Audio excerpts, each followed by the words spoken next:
Welcome to the most exciting, amazing philosophy teaching that has ever been. Oh, if you're not excited and pumped, did I catch your attention? Did stay and watch the most exciting, explosive firework metal music podcast on the internet? Bah, I've been training this guy good. Beautiful. Wow. Let's go. Yeah. That's how you hook them in.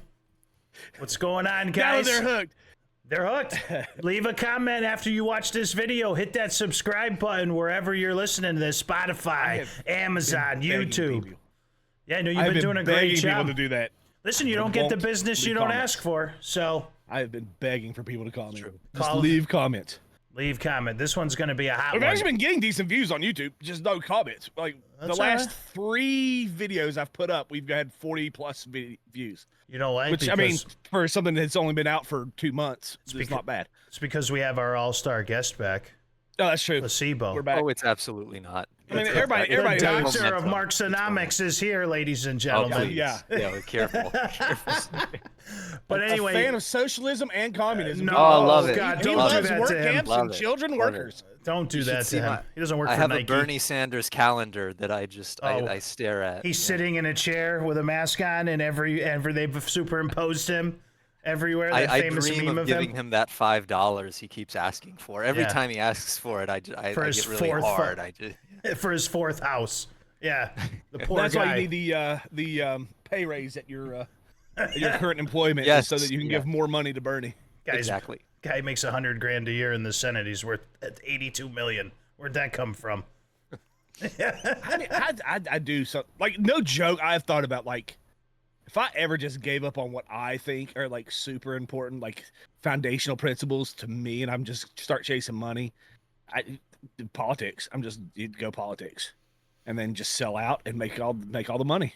Yeah, if you get all, because see, if I sell out, I'm going to sell out. You know, I'm not going to like half. Oh yeah, no half. I'll probably be like, I'll go Democrat, absolutely, and I'm going to go like socialist. I'm going to go full Bernie, like just straight up Bernie. I'll be the younger Bernie. I'll tell people how bad rich people are and ask them to ignore that I make $82 million. You know, but anyway, those were not exact figures, internet, by the way. I know. I'm not a socialist. I'm not.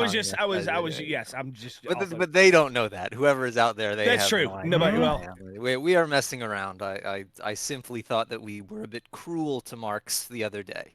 Mm-hmm. That's actually where we're starting. That's a good point. So this is part 2. If you haven't listened to part 1 yet, which happened about a week and a half ago, make sure you guys go listen to that, where we talk about the virtuosity, if that's even a real word, of work.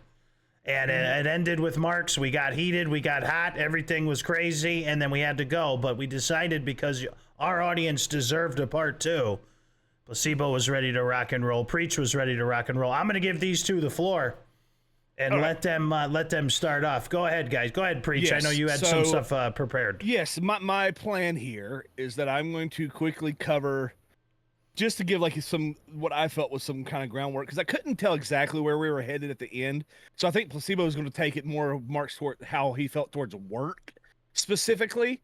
I wasn't sure if so I was going to give kind of like I thought we were arguing kind of like me and Ply were kind of starting. We were definitely taking it down a bunny trail of how Marx impacted society in like communist countries. And so I was going to kind of give a little bit of like, there's it's an academic website for a professor from the Citadel who's a history guy, was it a professor?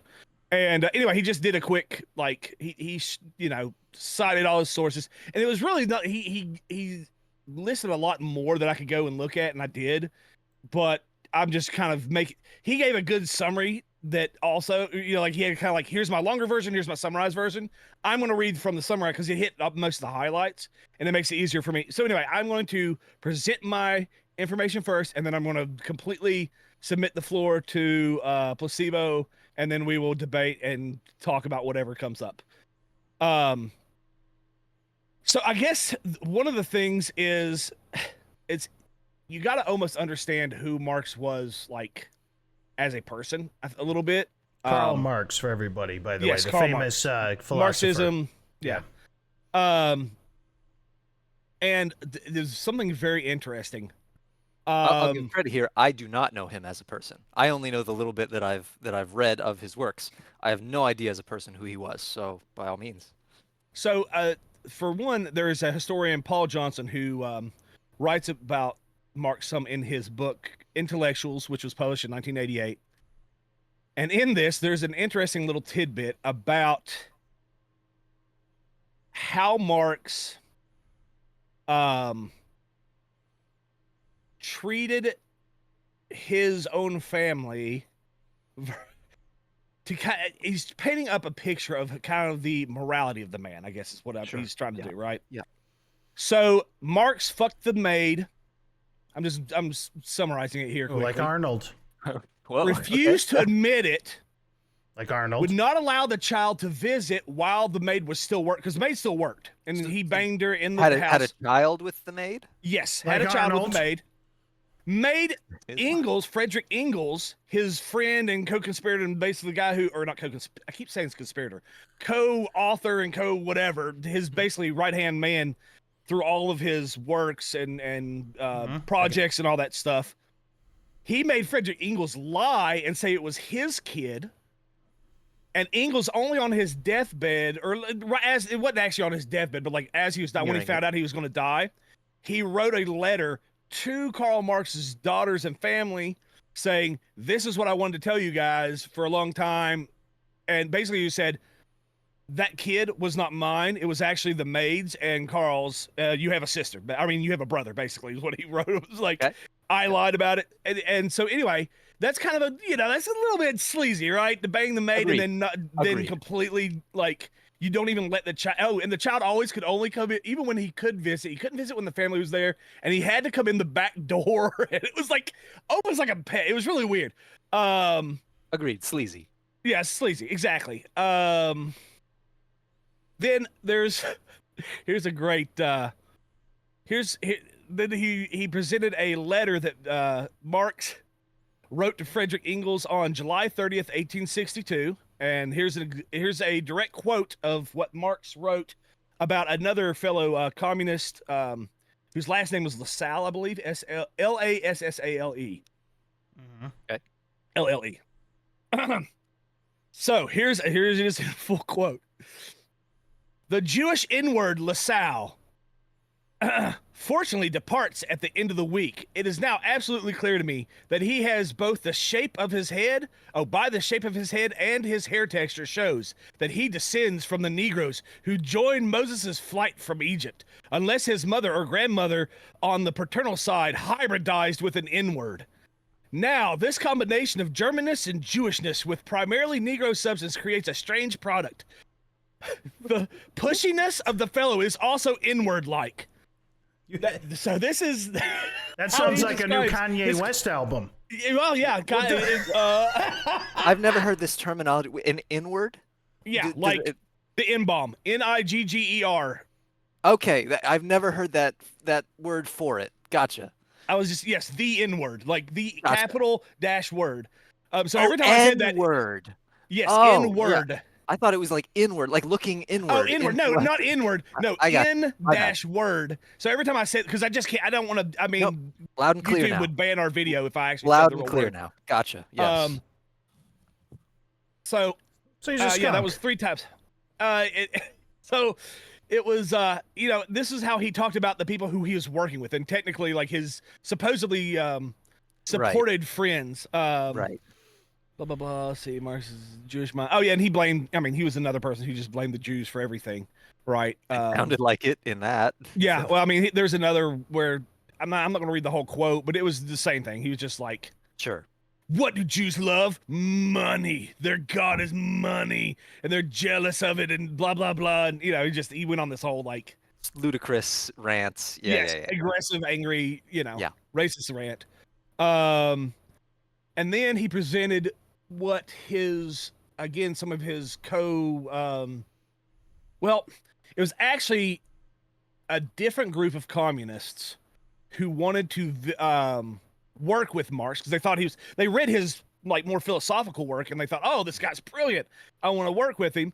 And so let's see here. There's a It was written by one of the people who visited with him for a week and was kind of trying to get him to go to our side, or not our side. I'm talking from the writer's Right. perspective, Right. his side. And this is what he wrote. He said, Marx, let's see, he leads an I'm not going to get, he just talks about how he lives really sloppy, right? Like he doesn't wash. That I've heard. I heard he was a dirty guy. He was very filthy. Yeah. That's, he's always drunk. He kind of went on that, and then a different one that was just him. So it was kind of, I don't know. I'm like, whatever. I know a lot of academics are kind of sloppy. Me being one of them. But I mean, like all my favorite professors in school, like if you went to their office, it was just it was just like piles of books and papers. Yeah. So, but this is his friend, or not a friend, but a co-communist who was writing about his actual personality and how he kind of went. And so I'll just read it out. This is a direct quote from his letter to his other communist leader saying, hey, man, I tried to work with Marx. Here's what I think of him, and I don't think we can work with him. It is impossible. Wait, here, I'm starting the quote now. It is impossible for me to indicate to you the lively exchange, and it starts out pretty nice, by the way, and rising warmth of discussion, or to describe to you Marx himself, or how Marx himself dominated everything. We drank first port, and then he talks about how they drank a lot, and the reason he did this was because he wanted Marx to open up, or actually be honest and not have his like guard up. And then once he did, he goes, he gave me the impression of both outstanding intellectual superiority and the most impressive personality. If he had as much heart as brain, as much love as he did hate, I would have gone through the fire with him, despite the fact that not only did he not hide his contempt for me, but at the end, he was quite explicit about it. I regret because of our cause. I regret because of our cause that this man does not have, together with his outstanding intelligence, a noble heart to place at our disposal. I am convinced that everything good in him has been devoured by the most dangerous personal ambitions. He laughs at the fools who repeat after him his proletarian catechism, just as he laughs at other communists and also at the bourgeoisie. Despite all of his assurances to the contrary, perhaps precisely because of them, still in the quote, I left with the impression that the personal domination is the end all of his every activity. And Marx considers that all of his old associates, despite their considerable talents, well beneath and behind him, should they ever dare to forget that, he will place them back in their places with the impudence worth of a Napoleon. And that was that guy's assessment of having a week of having Marx drunk and trying to get him to talk to him. So he views him this guy seems to think Marx views himself as like a prophet of truth, and everyone else is just an inferior little. The thing that made me curious about this is that he talks about how he laughs at the fools who repeat after his proletarian catechism as he laughs at other communists. Like I do think he was trolling.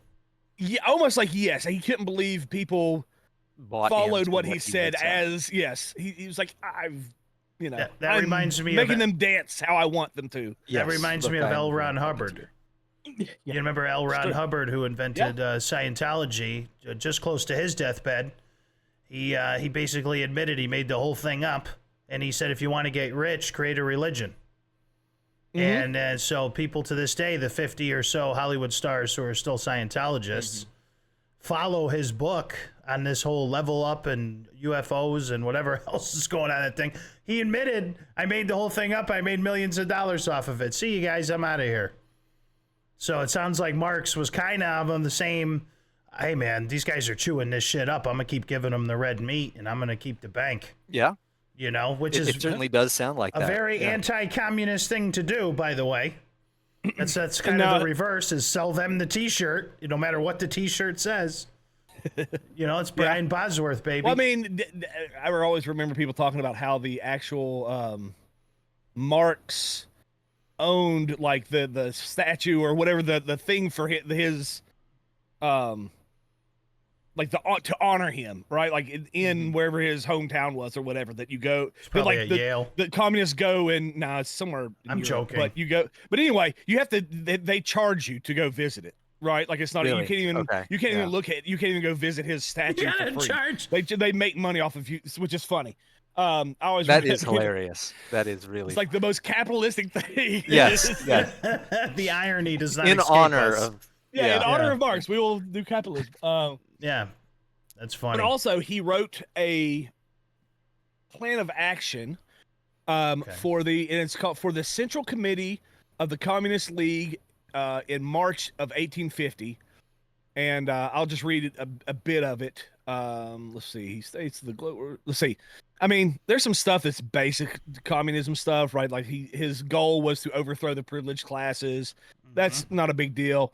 He did say that it was going to be initially with the cooperation of petty and liberal bourgeoisie political parties, but these democratic parties only want to establish a liberal agenda, reduce government spending, and more secure property rights, where he wanted to be more revolutionary. And so he would use them to his advantage first, and then he would turn on them. Here's a quote here. Let's see.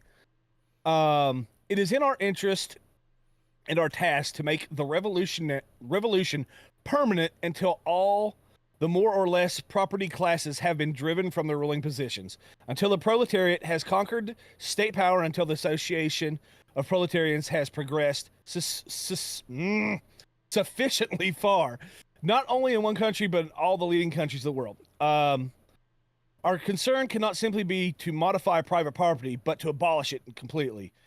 Not to hush up class antagonisms, but to abolish classes, not to improve the existing society, but found a new one. Which that's not too bad. I mean, that's kind of what they, it's like, well, we don't like what we've got. We need to create brand new society out of it. Yeah. Let's see here. There's one other thing that I wanted. Oh, here it is. In addition, Marx said the communist leaders needed to work to ensure that the immediate revolutionary excitement is not suddenly suppressed after their victory. On the contrary, and then here's where he quotes him in a quote. This is now Marx writing in it. The revolutionary. We're still in the middle of a revolution. We still need to be fighting hard, right? It must be sustained as long as possible. Far from opposing the so-called excess, which are instances of popular vengeance against hated individuals or against public buildings with which hateful memories are associated, the Workers' Party must not only tolerate these actions, but must even give them direction. And then that's what he said. Marx was insisting that because he was saying, like, in previous writings, this writing was referencing other writings, which was talking more about a frenzy of vengeance against the hated individuals that were, and what these that's right, he was referring to actions. Sorry, I was having to try to read down the line to see where he was talking about. But in previous letters, he was talking about the he was referencing actual actions, and it was they like burned down buildings, they had murdered wealthy people in their beds, and so he was directly referring to like deadly mass groups going and killing whoever they didn't like action. And he said, not only do we not need to tolerate, but we got to like actually like embrace it and lead them in doing so that they kind of take care of when who we don't like. We're going to use the masses to kill them off, basically. And so, anyway, I'm just kind of, so I guess that's enough. I was just kind of presenting that I do think a lot of, and I think somewhere up further on this page, he was showing how Lenin like made direct references to some of these writings when he was setting up the playbook for how the Russian communists took over Russia. Mm-hmm. And it was also a big fighting point between, who was it? Joseph Stalin and the other guy who was Lenin's right-hand man, but ended up getting replaced by Stalin. I don't remember who it was. Oh, well. But anyway, Stalin was like, let's take over Russia and then make Russia such a successful, communism within Russia will be so great that everybody will want to join us. Whereas the other guy was like, no, we gotta take over. We can't just stop at Russia. we got to take over the whole world. Um, but they also had different Referencing like that, right? yeah, That yeah, seemed to imply the whole world thing. exactly. So it kind of like fell along lines that where but still a lot of like what Lenin did and how Stalin basically killed anybody who didn't, even fellow communists, it still kind of falls in line with this mentality of you use, you use your argument that you're protecting society from evil people who would take advantage of them to kind of kill off competition more than Yeah. actually like solve problems. But anyway, I guess that's my point. I was just kind of presenting, even from his own words, Karl Marx is kind of, I mean, Mhm. you can see why almost all these communists, when they have the revolutions, like the Chinese, the gosh, who was Pol Pot? Where was he? Anyway, it doesn't Cambodia. matter. Cambodia. Cambodia. Thank you. Yeah. Cambodia. Yeah. Vietnam, almost all these places, when they take over, it's The killing almost fields. always a violent revolution, Yeah. and you kind of see why that it does come from him. He's he wasn't completely innocent. So that's all I was presenting. Now I will allow you to present the more philosophical side of Marx and go placebo yay. No, so I appreciate you cluing me into all that. I didn't know about this stuff beforehand. This isn't the stuff that I've engaged with. Um, I would say that that seems to give some cause for me to believe that Marx had a significant influence on the way in which communist countries are formed, if that Mm-hmm. makes sense, right? This Yeah. this revolutionary process, right? Um, the reason that I didn't want to jump on board and say yes, Marx is responsible is because he to some degree famously never established a blueprint for what the communist country should look like, right? And so if you look at these places and you're like, well, the reason they do things the way they do is because of Marx, that I would have issue with because he never exactly set up the raw data. Does that make sense? I Yeah. hope that's Mm-hmm. clear, right? Um, so that was the reason I wanted to say the influence wasn't quite to the same degree that you guys seemed before. But I would say that I agree with what you said. It seems like he was a rather immoral person, right? Um, I I do have to wonder if perhaps his views on revolution, although very unethical, are correct. You know, like Like that's how a revolution would have to take place, or that's how it's right. always has taken place, right? Like For it to maintain momentum, right? Because very often people get a short-term victory and then they stop, right? I mean, that's why Lincoln gave the Emancipation Proclamation, right? That's why a bunch of stuff has happened in history is because people are initially, yeah, let's do it, and then they get a little ways and then it falls off, right? mm, So I don't know. Maybe he's right about that. I can Maybe see not. keeping. The thing is, I agree with keeping emotions or like the Hmm. fervor, but when he starts to also tie that into maintaining also like the violent elements Hmm. of the revolution and keeping that going just as long forever, basically, I think that's where it becomes problematic, and that's also where I think you see a lot of communist countries have those violent, like that's whenever you an enemy of the state, right? That's a very Yeah. famous communist concept. Yeah. So it's not just people who were and now we've taken over. It's like if you at any point in time disagree with the state, well, Yeah. now you're put in the we can be violent against you, kind of like how people try to do with the word Nazi now in our society, Sure. right? It's like Sure. if you don't like somebody, you just call them a Nazi, and then it Sure. justifies anything you want to do to them. So I do want, like, it's almost like I wonder how much of Marx knew what he was saying, how people would apply it, because it's almost like it's the natural Yeah. kind of flow of. Yeah. He didn't directly say do certain things or run your, but it was like that's obviously kind of how it would, if a human were to normally follow a rational Right. progression, Right. from He his didn't thoughts. That's say where it would end up. when you set up your country, you're going to do 4. He said Mm-hmm. it might be 2 plus 2 seems like a decent idea. It might be Yeah. worth giving it maybe. Right? Yeah. I got you. Exactly. Yeah. Um, Okay. Yeah. okay. Please. Sorry. Keep going. Yeah. Yes. So I did want to reference some. I think to some degree, Marx actually had several good ideas that I suspect we're going to agree with. And if Okay. not, that's fine. That's why we're here, right? And these are about work, the philosophy of Work. work. Yeah. Um, so first up, first thing he said that I agree with, and we'll see where it goes. He said work is an essential part of human life. Being Mm-hmm. productive is an essential part of what it is to be a human being that is flourishing. and it is impossible for us to flourish without productivity through work. Yep. Right? Do we buy that? That seems pretty reasonable to Yes. me. I I do. think I'm on board with that. I don't agree with the actual premise of the quote. I probably end up disagreeing with him on the motivation for work.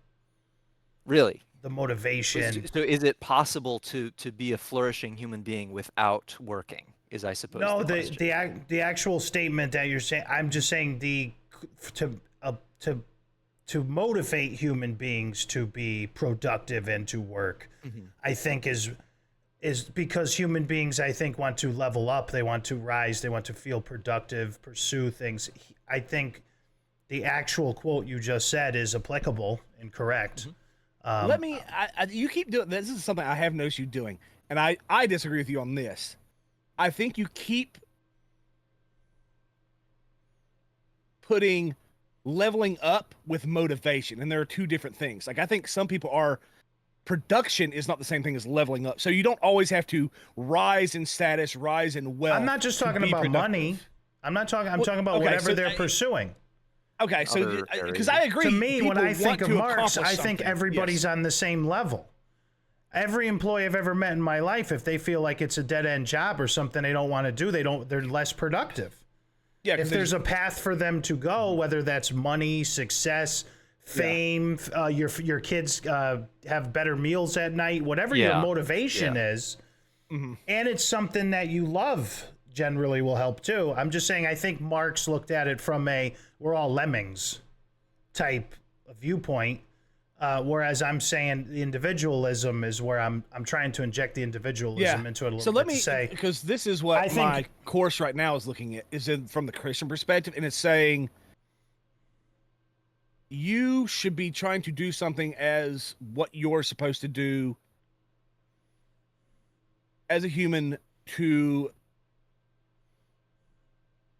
be a part of like who God created you to be, which God does not create everyone to be CEOs. Like, you know what I'm saying? Like, in other words, there is a point where like you have to, but because and maybe everybody always wants to be that. It's like there is a point where sometimes you have to accept or find satisfaction in there. In other words, menial tasks and what people would say like, oh, no one wants to be I just said that, the yeah. janitor, right? Yeah. But that's a very important job. And what I think a lot of like Christian philosophers who've talked about work talk about it in the sense of people need to understand that is as important and so you need to find gratification in that you are and you're working for God, and it's not just for money or for even other people to go look at. So there's a little bit of that. Like I agree with you.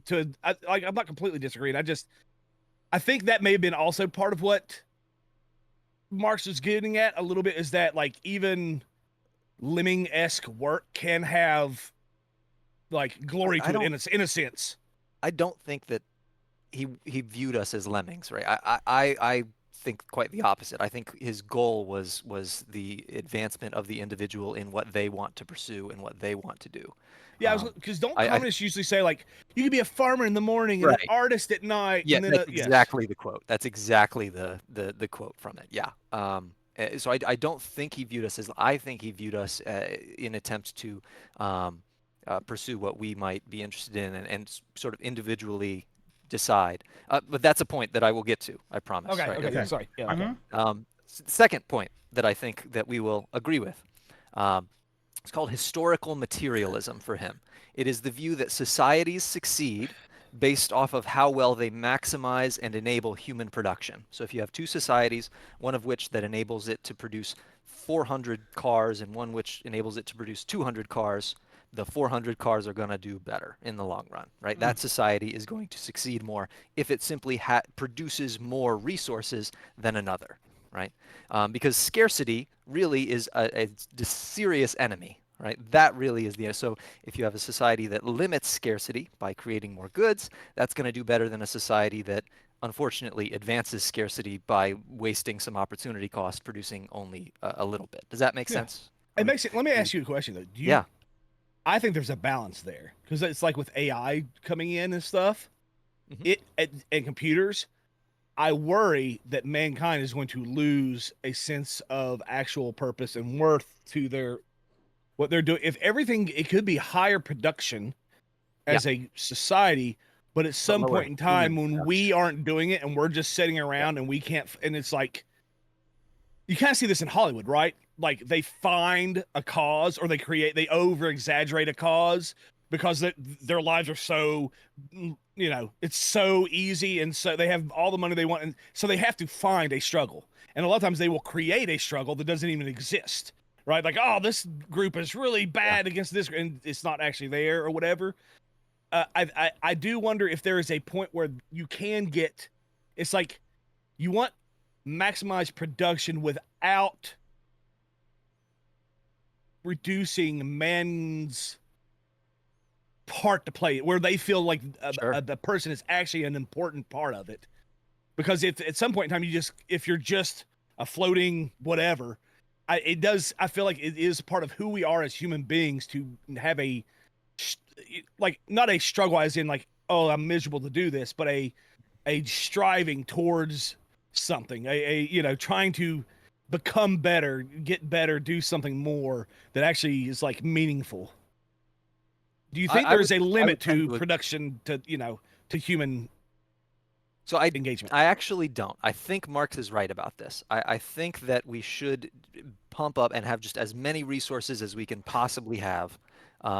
And then I think really the goal, I do think you're right that the human brain and mind has a tendency to adapt to whatever situation it's in and find joy and misery no matter what, right? And Mhm. I think that's what's gone on with you're referencing these Hollywood people who have, all these money. I think they've merely adapted to what they want, and then they, like you say, create struggle.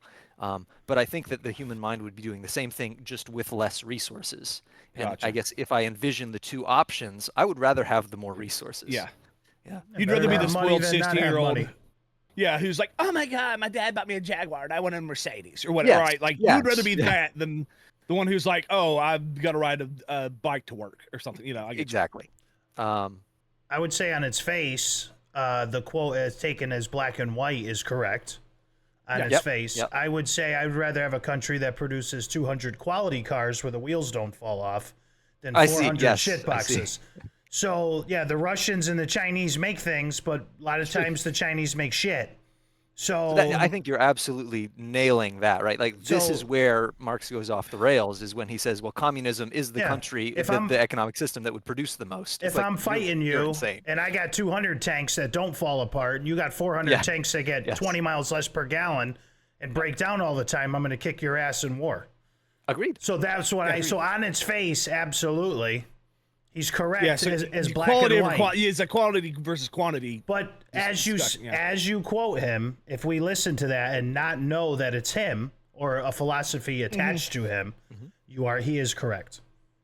Well, I agree. I think he's right about that, and I think he would actually, and he would be wrong about this, right? This is where he would say, well, in the communist country, we would have 400 tanks that are just as good as your 200 Yeah, tanks. he does not right? take in Communists would say, human which factor. that's the Yeah. crazy part. Yeah. That's the crazy part because Right. Hence my quote about lemmings. That's all I meant. Like it's centralized, like and they just do whatever. Humans Sure. kind of lose motivation that way. Sure. Yeah. So that's all. But yes, I Third, agree. Yep, go ahead. Third, alienation, a phrase that he uses, is typically bad. So that means that the further removed the steps in any chain of procedure, typically the worse things will go. For any chain of procedure, you want things as tight as possible, right? Does that make sense? That's what Carnegie did with U.S. Steel. He took, he had a organization getting the ore. Then they would just ship it down the street to a factory that made it into bars. Then the bars would be hammered out, right? Boom, boom, boom, boom, boom, done. Yeah. It was not you have to go over here and send stuff there and send stuff there and very detached. 6 right? You have to wait for managers, and permits. 12 committees. Exactly. Yeah, Exactly. He was arguing against bureaucracy with this quote, which Exactly. is Yes, crazy he was. because his system is about the ultimate bureaucracy. Right. Yeah. And So I it's have written here, very- all yeah. economic Republicans or libertarians likely agree with him on this, right? Yeah. That's the Yeah, policy. which is crazy because that quote on its face is 1,000% correct. Right. Yeah. Right. And then fourth, last one, and this is where I think we tend to get into tension. His view gets into tension with itself. All right. So fourth, the more holistic an activity, typically the more fulfilling it is. For example, building a car from parts is far more fulfilling than standing on an assembly line going zzz, zzz, zzz. Yeah. Yeah, you don't see the final product of your work. right? Yeah, Rolls Royce, done by hand. Right. So more fulfilling to do the whole thing than just a part of it, right? However, this is where I would say that his view gets it confused, because if you allow for that sort of fulfilling work, you're going to be less productive, Slow. right? Yes, it'll slow. It's Yeah. going to slow it down. You're going to have less resources, Yeah. which is where these communist countries come into problems. Does that? I hope that makes it. That is my position about where his argument fails. He thought it was the opposite, and that by doing the more fulfilling work, it would actually enhance production. Yeah. Which is silly, quite clearly. And his although ultimate we have the system, benefit of hindsight.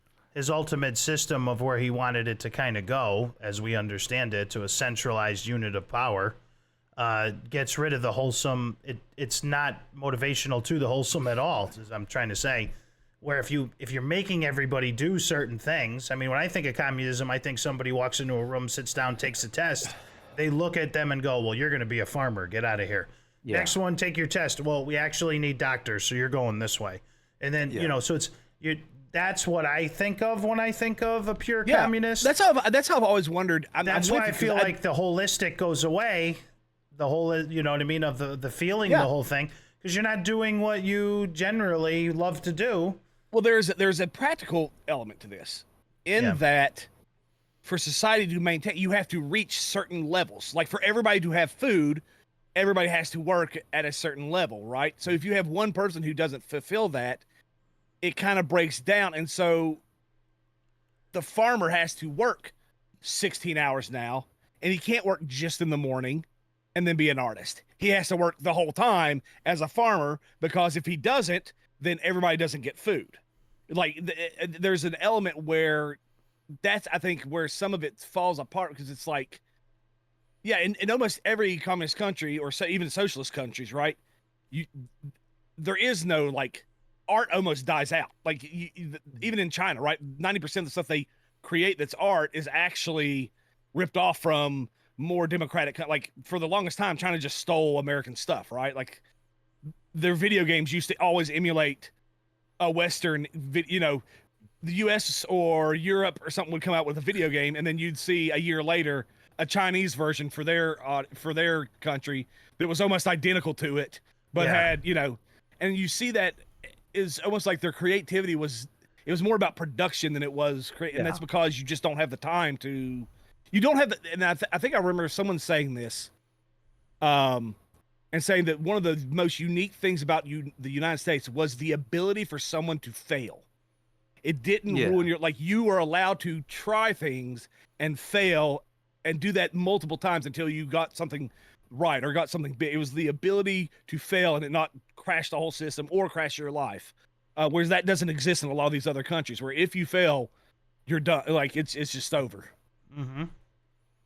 So I don't know. Those were my four things we would agree with, and I think we covered as we went through the things that I think we all would clearly disagree with as well. So, I don't believe that was sort of my position. I don't believe that. I know that we in the beginning opened this podcast with Karl Marx as a human being was probably not a very good human being. Like we all got that. However, a lot of the big movers and shakers of history, personal lives aside, because we could point out. Ford was a racist, right? Yeah, or Steve Jobs with the things he did behind the scenes, or some of the people in the United States we have holidays after, because they, you go back and look, they might have had a kid in a condo that nobody knew about, or multiple kids in condo, whatever it was, right? So it's a very logical, good ability for our audience and for people to try to separate as best you can someone's personal from what they leave the world philosophically and on a macro level, especially people who lived. I don't think it's fair to judge somebody in 2025 for 2025 standards of what was going on in 1850. You have to judge them from that, to me, from that particular point in time. Because they thought they were being moral at that time. How forward thinking were they from that moment? Hence, I know a lot of people will say, well, the founding fathers had some slaves. Well, yeah, some of the founding fathers of the United States did have some slaves. However, they were so fucking forward thinking for 1770 that you have to judge them from that particular moment. By the way, not very many founding fathers had slaves, by the way, for the record. But you can't judge them on 2025 standards. 100 years from now, a lot of humans are going to think we're jerks. Yeah. For the awful things that we allow, going on in women's sport, whatever. All the things that we thought were acceptable as a society, not maybe us three here. 100 years from now, they're going to laugh at us. Yeah. I've always been confused by this. Like, is it that hard to just say, yeah, they shouldn't have had slaves, but they were right about this other stuff? Wrong That's what I'm here, saying with right Marx, there, and with we can you. move on, you know? Yeah, So so we're here's talking my about with question. Marx. I do wonder, like, I agree about this, the kid thing. I was like, yeah, I think it maybe adds flavor, but I think some of his other moral underpinnings where he failed, where it was like he was personal, he wanted to rule over other people, he wanted to use other people to kind of garner his own power and stuff. I do wonder how much that is almost like it does come through and does influence his philosophy or how people use his philosophy or what. Like, I do think sometimes there's differences in moral flaws. Like, there are some flaws that will impact your philosophy. Oh, yeah. Or it'll apply. So, like, But this guy was a charlatan. always separate the two. You know what I'm saying? Like, I do wonder, because I agree with you. There's something like if someone told a lie 10 years ago and got caught in a lie, does that mean they shouldn't be able to ever work in a position as a manager or something again? Because you're Broken like, oh, he's a clock liar. is It's right like, twice a day. yeah, Something's it's like, going to come out of his mouth. That's correct. yeah, it's so it's a weird. I'm just I think there's an in between there. Well, There are some moral flaws that shouldn't be applied to philosophy, but then there are some that's like you can clearly see that it does influence the philosophy itself, and it gives you an idea of where that was actually headed. If it gives flavor to it, if that makes sense. If the picture you painted of him is correct, where you said he wrote to his friend and he was laughing that the people were following and listening to what he was saying, that means that, to me, he's detaching from what he's actually writing because That's what struck me. He is acting, he is promoting, he is actually acting like a weird quasi-capitalist with the bullshit he's selling. So the stuff on paper he might not necessarily believe at all, because that's the hint that he doesn't necessarily believe what he's writing, but he's with what Placebo is quoting us, he's hitting the nail on the head, even though he's faking it. In the writing, he's actually, it's with like those things, he's actually correct. However, in execution, and when we see the fruition of his beliefs and where he wants it to go, he's contradicting himself. Yeah, with I've some of those points. Good stuff. Yeah, right? It's not the case that all of his writing, of course, hits the nail on the head. There are several times where he smashes his thumb and then the thing goes up. Right? It's not good. And if the writings did say he was a very intelligent person, which almost makes I think that's why he is kind of like very influential, but it's also dangerous, right? Like Hitler was a very intelligent person. Like a lot of his strategies were he wasn't dumb. He was just evil. Like you can be evil and smart, right? Like that is a truth. So it's like, it's almost more dangerous the fact that he was intelligent and could very accurately do one thing with his, public facade and public face, and another thing with his, personal, how he actually manifested. I think that's part of how how things worked out. And human beings are good at that. So that's one of the things we're very good at, is adapting into a crowd, some of us, to be what they need us or want us to be. Too, right? Yeah, like some streamers are getting some streamers are just totally different on camera. Yes. At 10 o'clock at night, Eastern Standard Time. Other people, you know what I mean? So, and I always, me and you talk about this a lot, and I'm fine with the way you do things. Doc's a horrible person, but where he presents himself as a character, right? It's like actors. When you're honest that I'm being someone fake, it's okay because you're not manipulating. You're not actually lying. Whereas when a lot of these streamers are presenting, this is who I am, and then you find out it's not who they are. That's where I think the problem is. It's when they try to say industry, but oh yeah, no, I know. I'm just I think life. It's I've just seen it a lot. Really, like a lot of big streamers kind of getting exposed lately for being very fake, and people kind of getting burned out and feeling manipulated and used. Yeah. Well, that happens on a first date. So when you're just going to go on a date with somebody, you're not getting the real version generally. Mm-hmm. That's why you got to go on at least 3 with them to start to see the cracks in the. I'm sure if Karl Marx goes on his first date, he takes a shower, and by the third date, he stinks compared to what we're learning about him, right? So he shows up for the first one, he's sober. and he just took a shower. By the third one, he's drunk and he smells. Yep. So and he's telling his date how much smarter than her Yeah. he is. yeah, I know, right? And he's shitting on her job because she sells T-shirts or something. So it's just I think Marx has an important role to play, unfortunately and unfortunately, in society. His view on work, based upon what you said, is accurate. It's just when you look outside the scope of what he said, and you get to that next layer of him and his philosophies and his kind of how it worked out, how it manifested. it just falls apart, because if he just says those things to Edmund Burke, who was alive 70 years before him, but still, if he says Burke and him probably best friends. I think he nailed the premises, and getting the premises to the conclusions he had no clue how to do. He was just fucking really hammering botched that. whiskey or whatever he was at the, I don't know what they drank, and it sounds like he's banging his maid. He sounded like, dude, where was he? What country is he from, by the way? I think Where was he Germany, born? I believe. Germany. I also believe it was Germany. Is that an Austrian-German thing, to just bang your maid and get her pregnant? I was about to Germany. make that Germany. reference. So Yeah, Schwarzenegger did it, and then hide the kid until you can't anymore. Yes, that's exactly. I was going to say that's crazy. Whose biography are you I'm a reading goblin, here?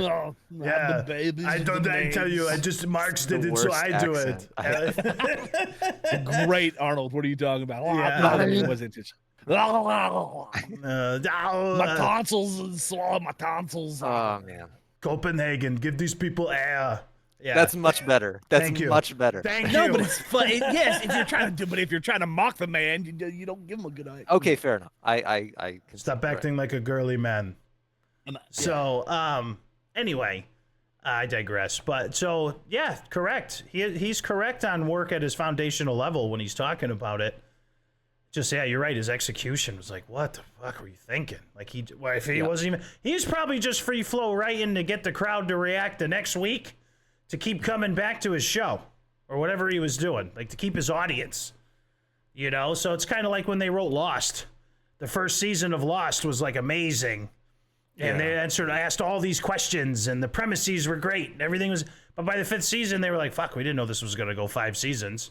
Yeah, We don't know how to end this thing. thing." A lot. Yeah, It's kind of He's saying like a Marx. lot of stuff. If Marx starts off with the 4 quotes that you said, and he's right, and then he's like, "Holy shit, they're eating this up," and then he starts to go, and he goes completely off the rails. Yeah, You're right. You got washed, man. You got washed. I learned some new things over the past 2 podcasts we've done too. I always assumed, and just based upon my upbringing, because Marx is viewed, if you're a standard red-blooded American male, Yeah. you generally just think of Marx as the father of communism and the ultimate enemy of Americana, of the Western world. Yeah. I didn't know that he didn't birth communism in of itself. He just kind of promoted it and put his face on it and did his thing with it. So I learned that from you. I always just thought this guy sat down, smoked a doobie, and wrote this manifesto. It's a rather shocking revelation when you realize or hear that he never established the blueprint. He never said this is what to do to succeed. Yeah. Which is crazy, right? And really crazy. I think other, tin pot dictators were able to use him to do what they did, like when the 1910s or whatever, when they kill the oligarchs in Russia, and then they take over there, or in China, or in North Vietnam, or wherever these things kind of took hold. They kind of just used him as a scapegoat, I guess. Like I suspect Preacher might actually be right in that what he writes about revolution, which I've not read, right? I've only read the stuff about communism. I've not read the stuff about the revolution leading to communism. So I suspect Preacher might actually be right that that they might be taking from that, or even just previous experience, because I think it was somewhat well known during the times of the many wars that happened that interest dies down after a little bit. So you got to keep it moving somehow.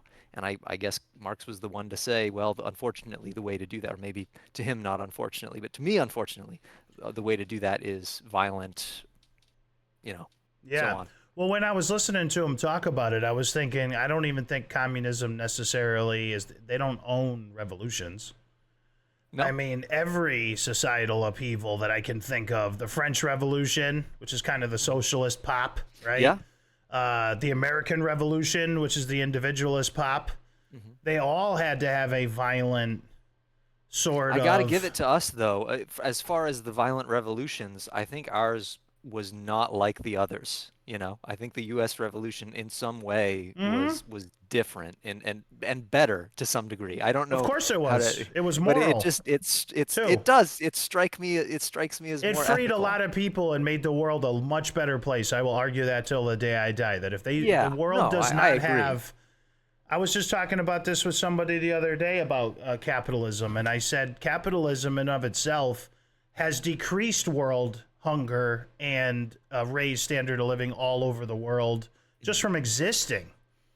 Like, it's gone way down since before, when these oligarchs or whoever controlled everything centrally and then gave their peasants whatever they wanted, the scraps. You know what's crazy? I'm looking at these 4 points that I made, and I'm like, man, if you just take Marx's view and you replace it with communism gets us this, and you take that and you say, no, capitalism gets us this, Yeah, it that's seems what I so mean. much better. You Him know, and like Burke would have had a that fits coffee. so much better. Yeah. It was just for some his weird conclusion. Like Yeah, if he'd have switched the conclusion, what he would have been saying would he have been was. Edmund Burke. That's exactly right. Yeah. It's funny. It's because it creates classes, right? Capitalism creates class. That's where he was like, no, we can't go that route. He sort of just took that as base, that was not an option to have classes. I would I argue the middle man. class is the reason you don't have revolutions. When you go Yeah. through history and you study, if you have too high of an upper class and too low of a lower class and nothing in the middle, these people down here don't have anything to fucking lose. And they're sick of living in shit. So they're going to go get it, right? That's always happens. But if It's you a have a real- middle class, I don't want to give up my third of an acre with my white picket fence and my two kids who go to college. I'm just describing the average, American family. They have a lot more to lose. They will not go attack government or go attack, whatever that is, because they'll play it more safe. Because if the bigger the middle class, the rich should realize that the middle class is the reason they're still rich. There's a very real psychological principle to that. It's like you would rather make $75,000 a year in a country where everyone makes $100,000 a year than make $100,000 a year where everyone makes $200,000 a year. It's like the exact number doesn't matter as much as your place, your ranking on the scale, right? That's a real that affects the human brain a lot. Well, this is what I was going to, because it's like the rising tides raise all boats, right? Yeah. Is it not better to make even 40K in the U.S. and be? I think people who are lower middle class in the U.S. live better lives than some of the upper middle class in, say, Venezuela. Yep. Even though technically there's less what they call it, like, what is that? The word they always use for like distance between the upper class and low. There's a word for that, and my brain. I literally slept for 30 minutes since last night. No, So I know there's a word. I can't picture it either, though. anyway, but so because everybody, that's what it's. If you hear like socialists and communists in America, that's what they talk about. Oh, the wage gap or the Divide. not wage gap or whatever. Yeah, the disparity. Gap. Disparity. There's actually like a particular word. It's killing me. But anyway, but it's like it's better to have that gap. I think it's better to have Elon Musk, who has hundreds of billions, if it also means you get to live a life where you have a nice house with air conditioning and 4 TVs and gaming consoles and a car, even though he's further away from you than the best of the Venezuelans being closer to you, but you can't get food and your shoes are falling apart and you don't have air conditioning and you're digging through trash cans. It's like it's better to be. Here you go. This is the book you're looking for. Justice is Fairness, John Rawls. You're nailing it absolutely every step of the way. Yeah, well, That's no, he stole from me. No, amen, amen. I say to you. But yeah, no, that's good. I'm glad you had that book right on hand. That's great. Yeah, That's exactly the point that he makes in there, and you're absolutely crushing it. I think you're absolutely right. And Marx is missing that point where we were talking about he's arguing against property rights. Yeah, that was the one thing he said work. that has to. Yeah. When you work and you have a goal to achieve and you own what you take care of better of what you own than generally what everybody owns. Yeah, You it's will true. mow your own lawn and tender your own land better than if everybody, like, you just, yeah. So they've done that experiment a million times in like school where they have group projects for the kids. And, you know, you got 5 kids around a table and everybody's going to get the same grade. So you better, and then There's next always you know, the one kid who does 90% of the work, and then yeah, one kid's, yeah, and that kid, yeah, and then that kid gets pissed because you get a C because everybody else or everybody Yeah. pulled a different level or of even if weight you for have them, and he loses his yeah. motivation yeah, to produce that great work. So, or they get tired of always carrying everybody else. They're like, hey, I want somebody else to like. He Yeah. may do the first couple projects. yeah, That one kid will put in the 90% to get the A. Yeah. And the other 2 will do the 5, and then there's the other 2 that Yeah. do absolutely nothing. now we're Eventually, they getting get into tired of it. Randyism. Though. Yeah, we're getting into Yeah, Randyism now. Yeah. Yeah, where shit. I leave it as I That's found social it. loafing, yeah. You know, like, fuck you. I'm the producer. I'm out of here. You guys are all I've always takers. found that it really comes down to if you understand the human condition, and I think that's where I like Christianity. It's like we are, and people are going to be inherently selfish because even in communism, in socialism, they all have classes, right? Like the leaders of communist countries live well. They have all the they have look at that fat guy over in North Korea, right? Like he doesn't skip Jong-un. meals, but if you look at the Yeah, but- people who are farming, they don't eat meat ever. Like they literally just don't eat meat because they can't afford it. It's like there's there's still classes even within. It's just There's just no middle it class. changes who has it. Yeah, it's like it's just a human nature. Some people are Government going and to try everybody to else. yeah. Some people are going to try to be a part of the whatever the ruling class is. So if it's government, they just change it from business owners and capitalistic type stuff over to government positions that have the higher classes. And so I don't think that's ever going to change because someone's always going to see, oh, I can take advantage of this situation to have more for me, and they're going to use it. And I think that's where capitalism, I mean, it's not, again, capitalism is obviously not perfect, but it takes that into consideration. It goes, listen, we know people are going to be self-centered assholes, so let's at least try to figure out a system that maybe makes that work for other people a little bit. It helps other, where it will also, by nature, force it to have better benefits for other people. I think that's where I agree. I think that's where the founding fathers got it right with their the philosophy of federalism, because they knew the human condition and they said the farther away you take the governmental power from the people, the harder it is for the people to change it. The harder it is for the people to, decide and get what they want. So that's why they gave the states, and that's why they gave the local governments. It's a lot easier to go down to your town hall and bitch at your mayor than it is to get to President Trump or whoever's in office, right? So they knew. Go ahead. One of my absolute favorite philosophy documents of all time is Federalist Number 51, one of the papers about ratifying the Constitution. Talks specifically about checks and balances and about human nature. It's more of an ethics paper than it is a political philosophy paper. If you take people who are naturally self-centered and you put them in a position of leadership over others, what's to stop them from making it about themselves and taking from it, right? So we Nothing. need checks and balances, so we need others to keep them responsible. It's just how it has to. Beautiful document, beautiful. It's like they had it figured out 70 years before Marx. At least part of it. Yeah, for sure. for a More lot of it. Well, that's why they made it amendable, because they knew they hadn't figured it all out, but they gave us the tool to figure it all out. Who was the founding father who said this only works with a moral and just people when they put it together? I forgot. Well, I don't know if it was Jefferson. Yeah, I was quoting that. Yeah, I know exactly what you're talking about. Yeah, I don't remember which one of the founding fathers said this is a great system. This is only going to work if the people are moral, or this is done. I think it was. I don't know. Was it Madison? Madison said if all men were angels, there would be no need for government. Which sounds the opposite of what you're saying. But I don't know. Yeah, well, they had put together that limited form of government. Yes. Would you say it was a quote? Say the quote one more time for me. It was this system will only work with a moral and just people. Like if we lose our morality, it's over. This thing's gonna crumble quick because there was so much power the way they had set it up locally. when they had, you know. John Adams. John Adams. Was it John Adams? I looked it up. All right. So what is the actual quote? Just so I Our don't. Constitution was made only for a moral and religious people. Yeah. Okay. Yeah. Well, He also goes, it is a holy and whoops, sorry, I He's clicked not on it and it wrong. changed. Yeah. You have to have some morality in order for. We're not a democracy, by the way, everybody in the audience. I know everybody likes to throw that word around. No. We are not. We are a republic. So, in order for a republic to work, people better have a baseline of morality, or it will fall apart quickly, and you will end up with the end result of what Marx wanted, or, you know, King Louis or whoever else is trying to run the show. That's, I think, was John Adams. By the way, makes a great beer too. But I think that was his. That was his argument. Sam Adams? Yeah, I know. I'm joking. Was Sam and John were brothers, right? Or was it his son?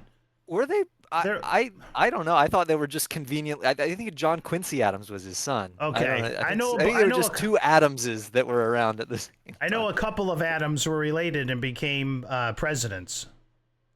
Yeah, John Adams, John Quincy Adams. John Quincy? Okay. Yeah, All right. All right. And okay, so John was one of the founding Sam fathers. Adams, I thought, was like a I know. judicial guy, like a judge. I don't know. I was just joking because I'm from New England and that's our beer. Yeah. So I just had to throw that in there. Hey, let me read that. It's a bit of a bigger quote, but I think it's pretty cool. Let me read it real quick. I've got the actual quote in front of me. This is John Adams. This is John Adams. Okay, go ahead. John Adams to the Massachusetts militia, the 11th of October, 1798. Yeah. He says some stuff, anyway. But I'll start. But should the people of America once become capable of the deep simulation towards one another and towards foreign nations, which assumes the language of justice and moderation, while it is practicing iniquity and extravagance, and displays in the most captivating manner the charming pictures of candor, frankness, and sincerity, while it is rioting and rapine and insolence, this country will be the most miserable habitation in the world, because we have no government armed with the power capable of contending with human passions unbridled by morality or religion. Avarice, ambition, and revenge or gallantry would break the strongest cords of our Constitution as a well goes through a net. Our Constitution was made only for a moral and religious people. It is wholly inadequate to the government of any other. And so anyway, I think that what a brilliant man. That is basically, yeah, and it's funny because I think I quoted that. I think I quoted that to Placebo. Or not quoted, but I tried to quote it to Placebo. Remember when I said I think that like the capitalism works with like that's why we needed like a something religious or some sort of external guiding principle. You need a referee because he did mention religion. He said like part of what it because it serves that purpose of giving kind of an external factor for people to don't do the kill right that thing. person. It's when wrong. When they want to be selfish, there's like something else keeping them from, Agreed. I wasn't saying it was the only thing, but just it is a part of the solution. I am one of those weirdos that believes the Declaration of Independence and the Constitution were divinely inspired. So I think they were a blueprint because they were so connected, a lot of them. Well, they prayed before every meeting. Like they had a prayer to start every single meeting during the constitutional thing. So, I mean, I would also you say... can make that. I mean, you can make the argument that they at least were trying, I mean, of course.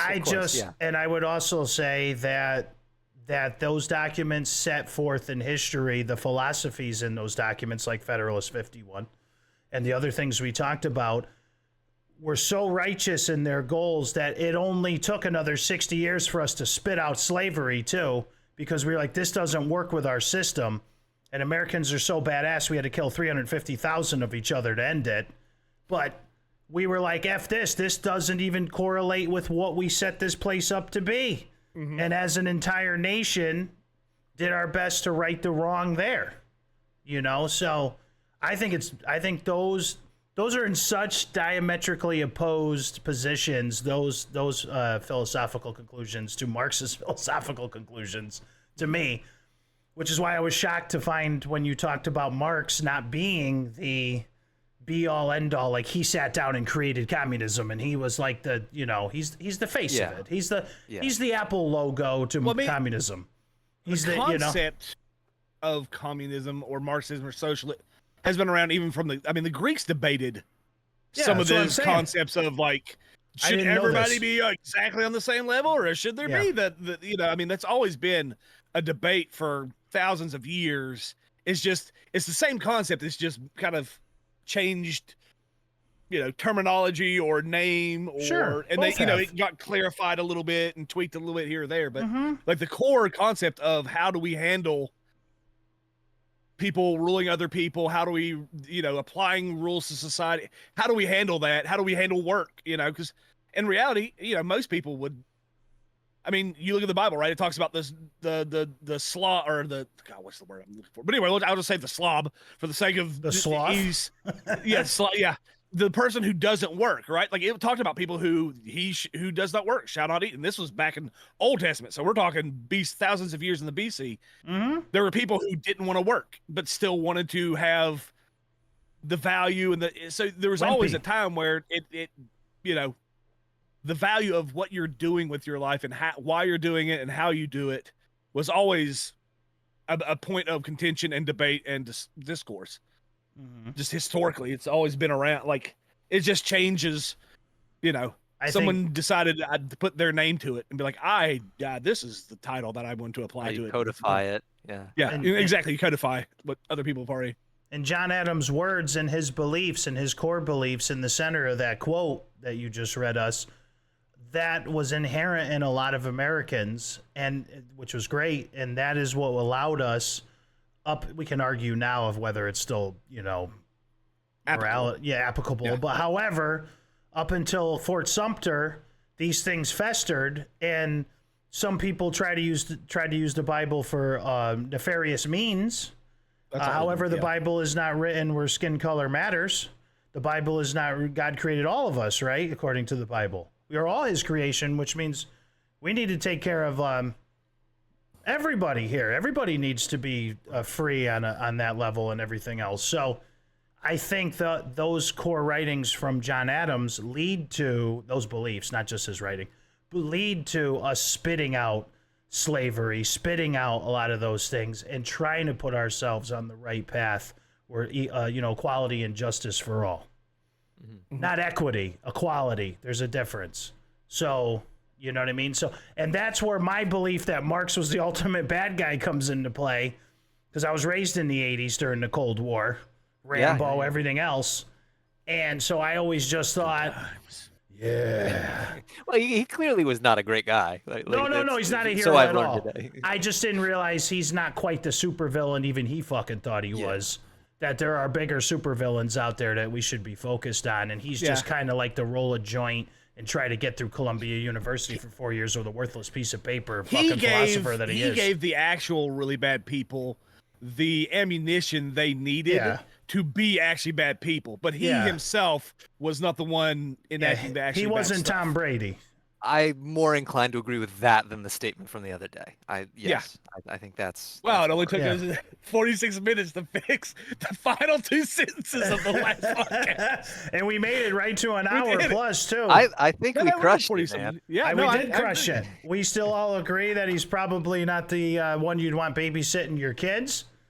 And but he's not quite the megamind that we thought he was. And he had have we been going for an hour? An hour and 9 minutes, and you only took one potty break, which I'm very proud of you. Thank you. Go team. Yeah, man.